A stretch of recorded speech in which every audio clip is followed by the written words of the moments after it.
Di berbagai negara, sebagai tindak kejahatan serius dan paling merugikan, jelas sudah selayaknya para koruptor ini mendapat hukuman yang setimpal untuk menimbulkan efek jera bagi pelakunya dan menjadi contoh serta peringatan bagi para koruptor lainnya.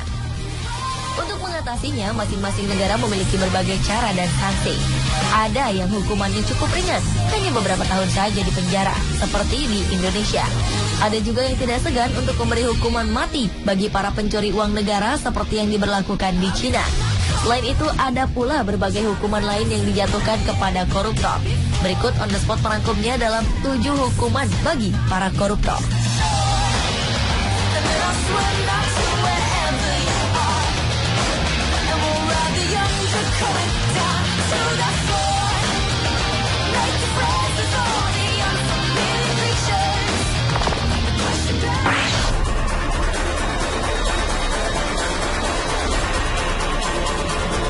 Ulah demonstran Ukraina ini menjadi perhatian dunia. September 2014 lalu, mereka menggandeng politisi Vitaly Zurovsky menuju tempat sampah, lalu membuang sang politisi ke dalamnya. Vitaly tak mengalami cedera apapun. Namun, perasaan politisi ini terguncang hebat setelah sekelompok demonstran melemparnya ke tempat sampah besar di luar gedung parlemen Kiev. Awalnya, Vitaly berpakaian rapi, mengenakan kemeja putih dibalut jas hitam, menenteng tas kerja berwarna gelap, berjalan melewati kerumunan para pendemo. Video lainnya menunjukkan sekelompok pria berteriak ke arahnya, lalu melemparnya ke tempat sampah dengan bagian kepala terlebih dahulu.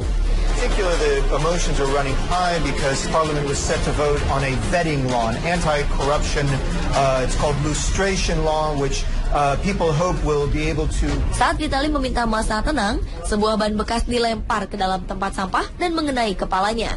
Seorang demonstran memegangi kepala Vitaly, mencegahnya agar tidak melarikan diri dari tempat sampah. Vitaly adalah mantan anggota partai mantan Presiden Viktor Yanukovych yang dilengsarkan paksa Februari lalu setelah menolak menandatangani Fakta Uni Eropa yang memicu protes di seluruh negeri. Ia juga tidak populer di kalangan pemilih setelah ia mengusulkan tindakan keras terhadap legislator anti pemerintah.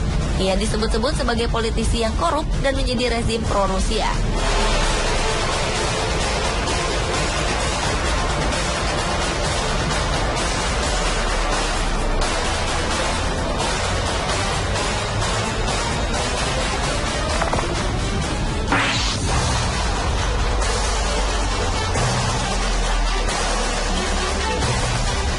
Paus Fransiskus mengeluarkan peringatan keras kepada para koruptor. Dalam khotbahnya di Casa Santa Marta, Vatikan, Paus menegaskan perbedaan antara para pendosa yang menyesal lalu bertobat dengan mereka yang menjalani kehidupan ganda dan munafik. Rajin bersedekah, tetapi di sisi lain tetap mencuri dari negara dan kaum miskin. Paus mengatakan lebih baik jika koruptor diikat di sebuah batu penggilingan lalu dilempar ke laut. Ia juga menggambarkan para koruptor seperti batu nisan yang kelihatan putih bersih, tetapi di dalamnya penuh tulang belulang dan kebusukan. Paus Fransiskus juga menyebutkan bahwa orang tua yang mencari nafkah dengan menerima suap telah kehilangan harga dirinya, dan makanan yang mereka beri kepada anak-anak mereka disebut roti yang kotor. Khotbah Paus Fransiskus disampaikan di tengah kerasnya melawan korupsi dalam tubuh Vatikan. Dan pada Mei lalu, Direktur Bank Vatikan dipecat karena diduga terlibat korupsi dan skandal pencucian uang.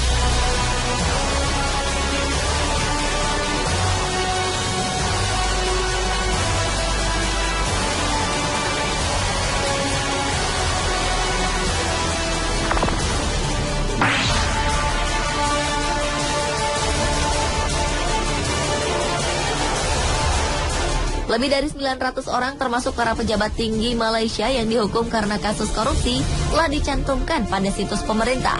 Para pelaku dipampang lengkap dengan foto-foto data pribadi dan sejarah kasus para pelaku.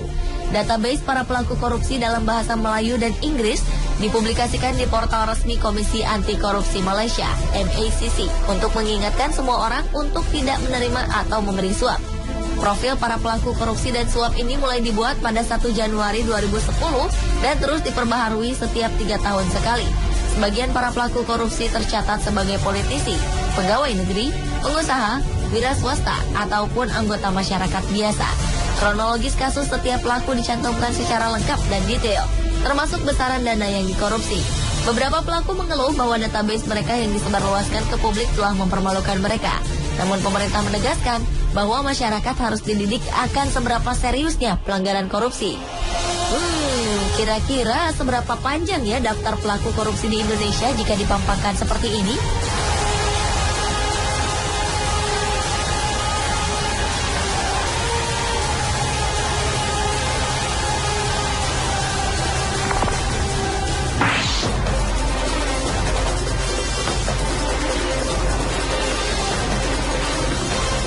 Stasiun televisi pemerintah Korea Utara menayangkan gambar seorang pemimpin berpengaruh dibawa keluar dari ruang rapat setelah dicopot dari jabatannya. Jang Song-taek, paman dari pemimpin Kim Jong-un, dibawa oleh pengawal berseragam dari rapat. Kantor berita resmi Korea Utara menyebutkan Jang dicopot dari jabatannya karena melakukan tindakan kriminal termasuk korupsi. Langkah mempermalukan pejabat yang dipecat di depan umum baru kali ini terjadi di Korea Utara. Berita tentang pencopotan Jang ini pertama kali dilansir oleh media Korea Selatan. 2 pembantu dekat Jang dilaporkan sudah dieksekusi karena korupsi. Jang yang menikah dengan kakak Kim Jong-il sempat dilihat oleh pengamat memiliki pengaruh politik yang kuat di belakang layar. Ia memegang jabatan kunci di Partai Komunis serta Komisi Pertahanan Nasional, dan pengaruhnya semakin meningkat setelah Kim Jong-un berkuasa.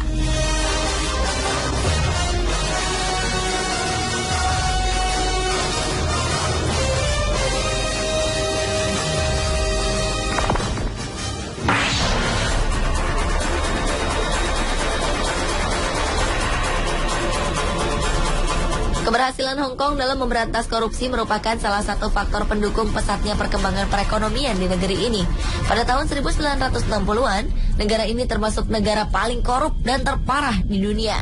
Saking parahnya, seorang supir ambulans tidak akan mengantar pasien sebelum mendapatkan uang tip. 1973, negara ini mengambil langkah berani. Tanpa kecuali, seluruh polisi, hakim, dan jaksa dipecat, kemudian membentuk Komisi Pemberantasan Korupsi yang dinamakan Independent Commission Against Corruption. Sejak awal terbentuk, lembaga ICAC tidak pernah pandang bulu dalam memberantas korupsi, baik kasus korupsi besar maupun kecil. Selain menerapkan hukuman mati bagi para koruptor, pemerintah juga menciptakan efek malu dengan menangkap koruptor di muka umum. Wow, apakah bangsa kita perlu melakukan hal yang sama untuk bisa benar-benar bersih dari korupsi?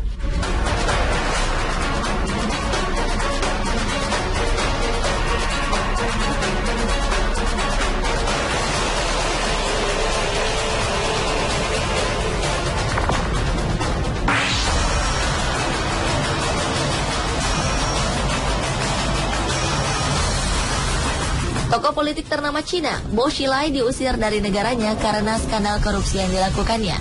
Mantan pemimpin Partai Komunis ini dianggap telah mempermalukan seluruh negara dengan tindakannya. Selain diadili, ia juga tidak akan menerima penghargaan sebagai mantan orang tertinggi di Partai Komunis. Bahkan keberadaannya akan dihapuskan karena keterlibatannya dalam skandal terburuk yang terjadi dalam beberapa dekade. Tak hanya korupsi, dengan kekuatan yang dimilikinya, ia juga sempat melindungi istrinya, Gu Kailai, dari tuduhan pembunuhan warga Inggris. Akhirnya istri Bo ini dikenai hukuman mati karena membunuh warga Inggris Neil Heywood. Pengusaha asal Inggris ini ditemukan tewas pada November lalu di Chongqing, kota yang dipimpin oleh Bo. Kasus ini terungkap lewat salah satu pegawai Bo yang membeberkan semuanya.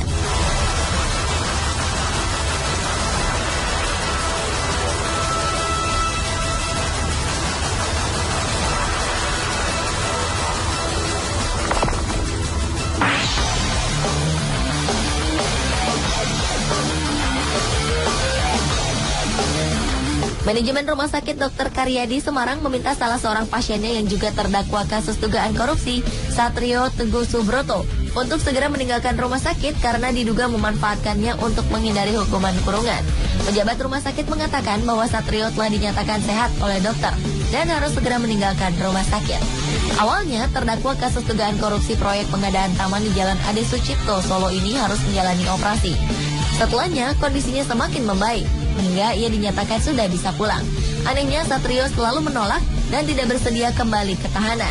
Pihak rumah sakit akhirnya memberi waktu 3 hari untuk ia menyiapkan kepulangannya dari rumah sakit.